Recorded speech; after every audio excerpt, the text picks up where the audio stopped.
Most people in their 20s sometimes find themselves in a situation where they're supposed to focus on the next chapter of their lives. And most of the times, they feel that they are undecided in where they're going, or they have no clue what to do with their life. And they're suddenly put in a situation of having to picture reality and what's next. Where am I going from here? What am I supposed to do? What am I meant to do? And so all these things come up, and the most common problem that sprouts from these questions they ask themselves is overthinking. Overthinking in your 20s is a really common scenario that you and a lot of people face in the generation we live in today, given where things are and how social media has evolved in wiring our brains in believing what is real or what isn't real. There are a couple of factors involved, but I primarily want to focus on this one thing that's becoming a huge problem for people, especially in their early 20s. But first, let me tell you a story. Back when I was 22 years old, I just graduated out of college. I was in a situation where I either had to pick between going to grad school for a master's degree in my major, which was material science and engineering, or looking for a full-time job. These were the only two things that came up to my mind because I thought this is where people typically take this route. I call it the traditional route of how our parents and our previous generations told us that they have gone through the same journey, and so it's been passed on to the younger generation. Initially, I did want to secure a job in California so that I could be with the people I love and keep doing the same activities that I cherished during university. But luck didn't turn towards my way, and I leaned towards grad school. I applied to a couple of schools. Some noteworthy schools included UCLA, University of Michigan, Georgia Tech, and a couple of other UC universities that I applied in California. Believe it or not, I had a very interesting turn of events in my favor when it came to grad school. And when I saw my admission letter for UCLA, I was truly thrilled that I could go to the school that is highly ranked in the degree I was pursuing, and it was going to be closer to LA, which had that much youthful vibe. So I was really happy. I was genuinely happy until one day I kind of had a slight disinterest towards what I was about to do. It wasn't about the lifestyle or the activities that I cherished. It was solely based on what I was about to do. And if you guessed it, it is none other than the degree. I had thoughts where I suddenly no longer had a passion in studying the field I was in, and it didn't bring me much joy to what I envisioned in my long-term goals. And that's where I decided to pull the plug, and that was where everything changed. And I decided to withdraw my admission letter, which left me in a situation, okay, what's next? I wasn't really sure where I was going from here. And I felt like I was thinking too long term in what I really wanted. And initially I had the thoughts of, okay, I wanted to work. I wanted to get money.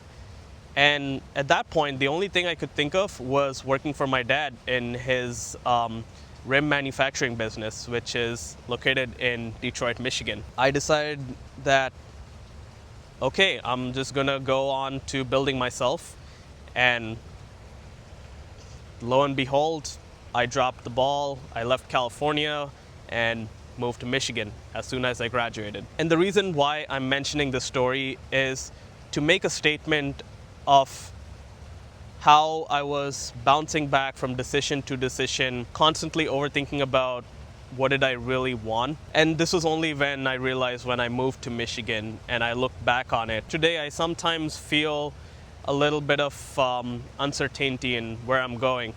But the one thing I've learned that has really helped me make progress in being able to reduce overthinking in my 20s.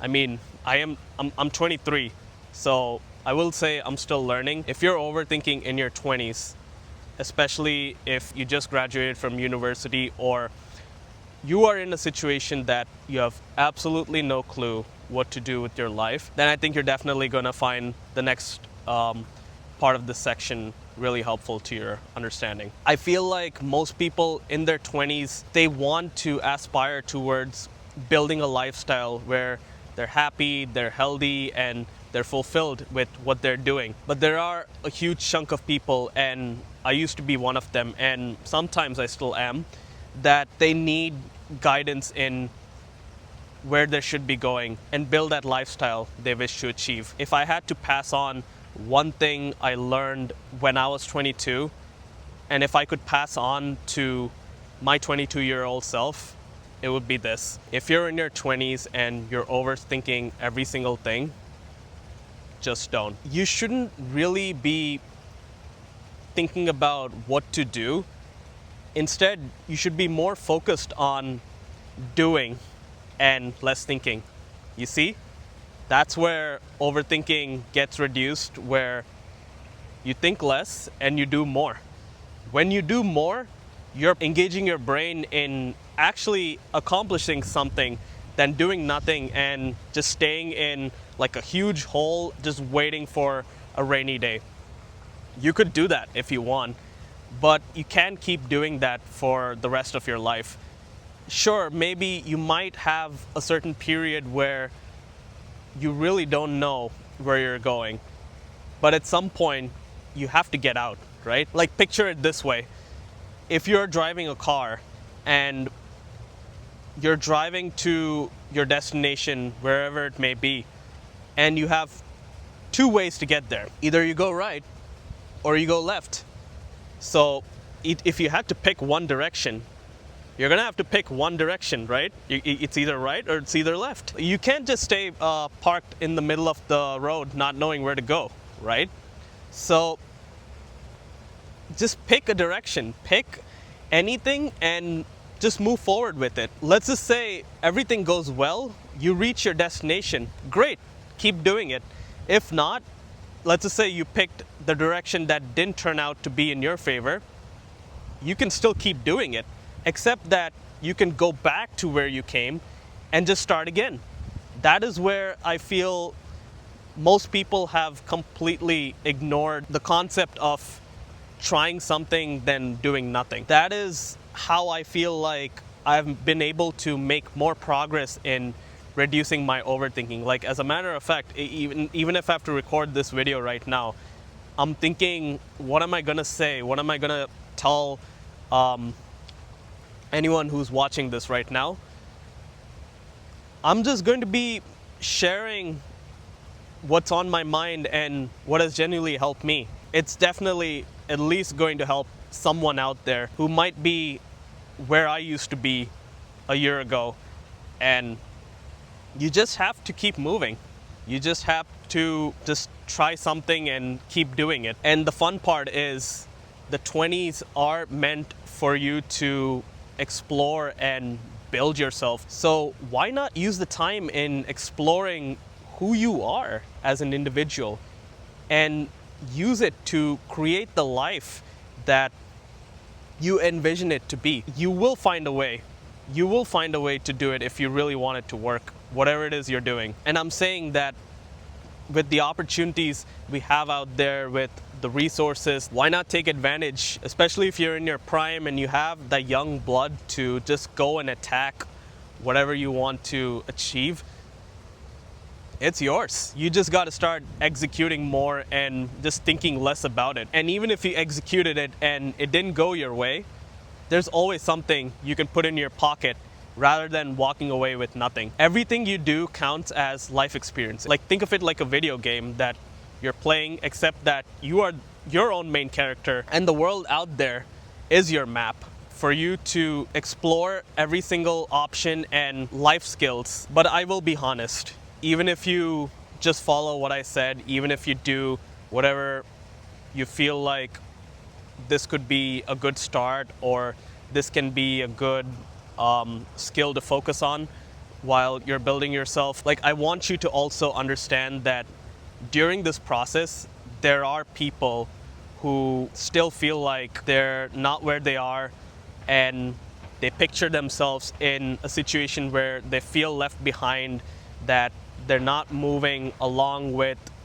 their competition, or maybe their friends or other people they come across, especially on social media. Guys and gals who are watching this, please, I will tell it to you very straightforward. You are not behind. You are really not behind. If anything, it's just you comparing your low light to someone else's highlight. That's it. If you even think about it, your problems are not even bigger than what you think they are when you're in this phase in your 20s, building yourself to the version you want to become, the lifestyle you wish to achieve, and what you really want to create for yourself. You have to genuinely tell yourself is that the only thing that matters is your journey, your progress, and your pace. It doesn't matter if you take your time to reach the goal you want to accomplish. Some people will get there faster and some people will get there slower, but eventually you will get there. And the last thing I want you to take away is, when you're building yourself in your 20s, just be present in the moment. Just see everything that's around you. Just like explore every single surrounding, every single opportunity you get, and simply live in the moment. Because while you're thinking about what you need to do for the future, or what you really need to think next, you're missing what's in front of you. Like, even if you don't know it, your life is already happening in the present. So you might as well just enjoy the ups and downs. As human beings, we can never be perfect in the way we choose our decisions, the way we embark on certain paths, and what skills we pursue in our lives. It's always a learning curve for us to grow from our failures and become more stronger than we were ever before. So that's my honest piece of advice in what I've genuinely learned in the last 1 year. When I was in that similar situation, I really wish that I had this advice, so I know that whatever I was doing, I should have stuck with it, and I should have just kept going wherever I was going. That is what I would like to pass on to you. If you have come this far, chances are you really resonate with what I'm saying. And if you took anything away from this video, I'd really love to hear your thoughts on where you are in your journey. If you could share your thoughts in the comments below, I would love to guide you in where you're going and potentially be able to help you reach your goals. And if you want to see more content from a somewhat small YouTuber who's on the same journey as you, do smash that subscribe button. It'll help me a lot in building this channel, for helping more like-minded people out there who could really use the guidance and the support as well. You could also reach out to my Instagram and my TikTok. My channels are linked down below. Thank you so much for watching. Goodbye, and I'll see you in the next one.